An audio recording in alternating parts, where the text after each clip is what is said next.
Hello and welcome to Chapter 17. You know, when a hitter reaches the point where they have exhibited consistency in the effort and aptitude and grasping the things that we're trying to accomplish with them through the mechanics and the proper approach and work ethic, we can then move them to game speed related drills. Game speed is where every player should be in regards to all the facets of their practice approach. Not only with the physical, but the mental aspect as well. And we're going to cover some great things here in just a second. As an example, a player should routinely take ground balls, of course, but he should take them at a rate in which he gets a lot of ground balls in a short period of time, and that's going to prevent him from becoming lazy in a long, drawn-out session. It places them at a heightened level of attention, more closely related to the actual game speed. They don't have any time to get down mentally. They're focused.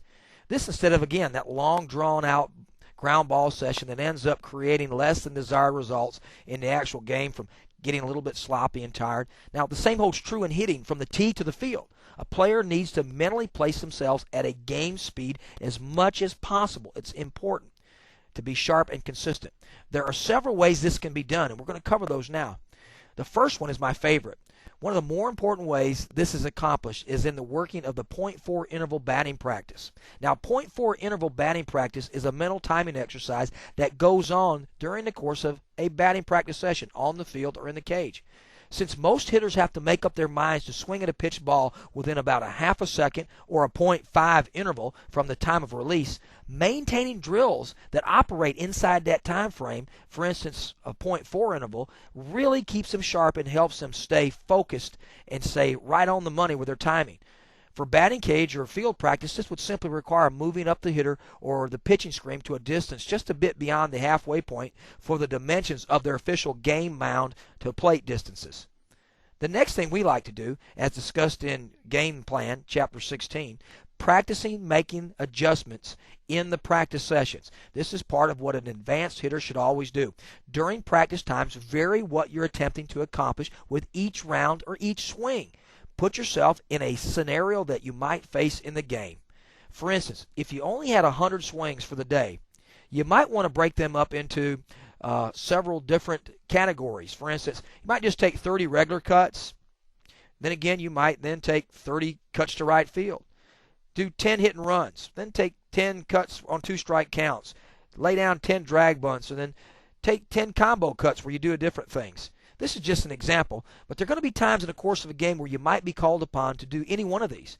So just swinging to be swinging in a batting practice won't allow you to be as sharp when you reach back needing to move that runner over in an important situation or try to make contact with 2 strikes. You got to stay focused. Another adjustment that helps you be prepared for game speed is working the other way. Each practice you can actually simulate hitting slower pitchers or faster pitchers using the same swing, going to right field, staying inside, keeping your hands inside the ball. It's the same adjustment for both type of pitchers, a fast pitcher, a slow pitcher, a breaking ball pitcher. Doing this actually helped the team of mine win a conference championship and a state championship on different occasions just from practicing and being able to make these adjustments.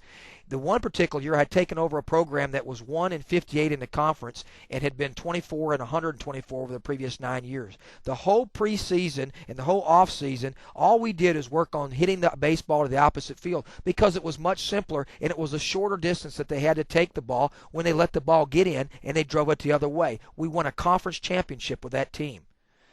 Moving on, a big key is staying focused on pitch selection. Boy, this is big because pitch selection throughout a round of batting practice is imperative. You got to stay sharp there too. I've seen numerous players and coaches throw away good batting practice time by letting or telling hitters, "Oh, just swing at anything because it's just only batting practice." Oh, I cringe when I hear that. Well, that type of approach, a coach should never have any business getting on a kid when they swing at a poor pitch.